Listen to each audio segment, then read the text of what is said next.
கோவை காரமடை அரங்கநாதர் கோவிலில் தீப்பந்த சேவை வெகு விமர்சையாக நடைபெற்று வருகின்றது. ஆயிரக்கணக்கான பக்தர்கள் தீப்பந்தம் எடுத்து நேர்த்திக்கடன் செலுத்தி வருகின்றனர். கூடுதல் தகவல்களுடன் இணைகிறார் செய்தியாளர் சந்தோஷ். சந்தோஷ், விரிவான தகவல்களை பதிவு செய்யுங்க. கண்டிப்பாக இப்ப பாத்தீங்கன்னா இங்க காரமடை அரங்கநாதர் கோவில்ல தான் இன்னைக்கு இந்த பந்த சேவை நிகழ்ச்சியானது வெகு விமர்சையாக நடைபெற்றுக் கொண்டிருக்கிறது.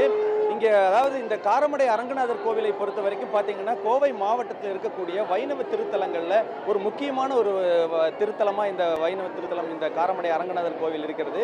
இந்த கோவில்ல மாசி மகத்துல நடக்கக்கூடிய திருத்தேர்விழாவை முன்னிட்டு தான் இன்னைக்கு பக்தர்களால இந்த பந்த சேவைங்கிற ஒரு நிகழ்ச்சி நடத்தப்படுகிறது. இன்றைக்கு பாத்தீங்கன்னா பல்லாயிரக்கணக்கான பக்தர்கள் இந்த தீப்பந்தத்தை எடுத்து அரங்கநாத சுவாமிக்கு வந்து சேவை செய்து வருகிறார்கள். அதை வந்து அவங்க ஒரு பாரம்பரிய ஒரு நிகழ்ச்சியாக செய்து வருகிறாங்க.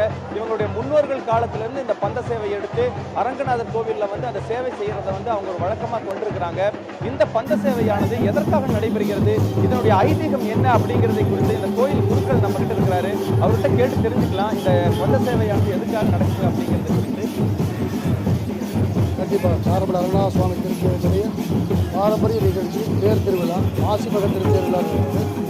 இந்த மாசி மக திருத்தேர்விழாவில் இரண்டாவது நாள் முதல் நாள் நிகழ்ச்சி தண்ணீர் சேவை, இரண்டாவது நாள் நிகழ்ச்சி பந்த சேவை. அதாவது பந்த சேவைகள் என்னன்னு கேட்டீங்கன்னா பகவானை தரிசிக்கிறதுக்காக ரங்கநாதர் தோன்றின காலத்தில் அவர் தீப்பந்தத்தோடு தான் முதல்ல பார்த்துருக்காங்க. அந்த காலத்தில் லைட்டெல்லாம் கிடையாது. அப்போ அந்த நிகழ்ச்சியை தரிசிக்கிறதுக்கு சுவாமியை காட்சி அளிச்சதே அந்த பந்த சேவையில் தான் சுவாமி இங்கே இருக்காருங்கிறத தோன்றதை கண்டுபிடிச்சோம். அந்த ஐதீகம் தான். அந்த காலத்தில் முதல்ல பந்த சேவையில் வந்தால் பெருமாள் அவங்களுக்கு காட்சி அளிச்சிருக்காங்க. அந்த பந்த சேவையை வச்சு பார்த்ததுனால பந்த சேவையும், அவருக்கு மான்தோலில் தீர்த்தம் எடுத்து தண்ணீர் எடுத்து தெளிச்சதுனால தண்ணீர் சேவையும், பிரசாதத்துக்காக பழம் பொட்டுக்கல்ல சக்கரை இந்த 3 கலந்து கொடுத்ததுனால கபால சேவையும் வருஷம் பாரம்பரியமாக ஒரு பெரிய நிகழ்ச்சியாக நடந்து வருது. இதுதான் இந்த திருத்தலத்தினுடைய வைஷ்ணவ அரங்கநாத சுவாமி திருக்கோளுடைய முக்கிய நிகழ்ச்சி. அது ஒரு விசேஷமாகவே நடந்துட்டு இருக்கு. இப்ப பாத்தீங்கன்னா இங்க நிக்கிறவங்க எல்லாருமே பாருங்க, இப்ப காலையில இருந்து இவங்க எல்லாருமே இந்த பந்த சேவை நிகழ்ச்சிக்காக வந்திருக்கிறாங்க. இவங்க பல்வேறு ஊர்கள்ல இருந்து இந்த தீப்பந்த சேவை எடுத்துட்டு வந்துட்டு இருக்காங்க.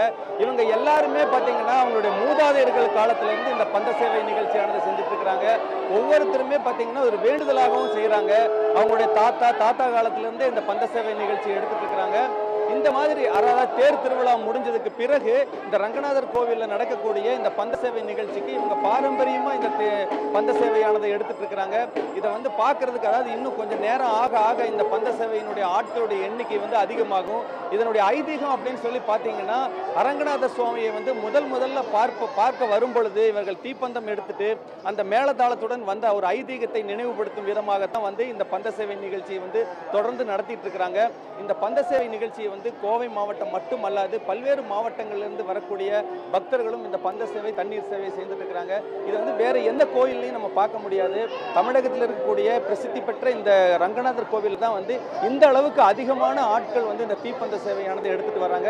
இன்னைக்கு காலையில தொடங்கி இருக்கக்கூடிய இந்த பந்த சேவை நிகழ்ச்சியானது தற்போது வரைக்கும் பார்த்தீங்கன்னா ஆயிரக்கணக்கான பேர் இந்த பந்தத்தை எடுத்துட்டு ரங்கநாதருக்கு அவங்களுடைய இதை செஞ்சுட்டு இருக்கிறாங்க. ஒரு பாரம்பரிய நிகழ்ச்சியை செஞ்சுட்டு இருக்கிறாங்க.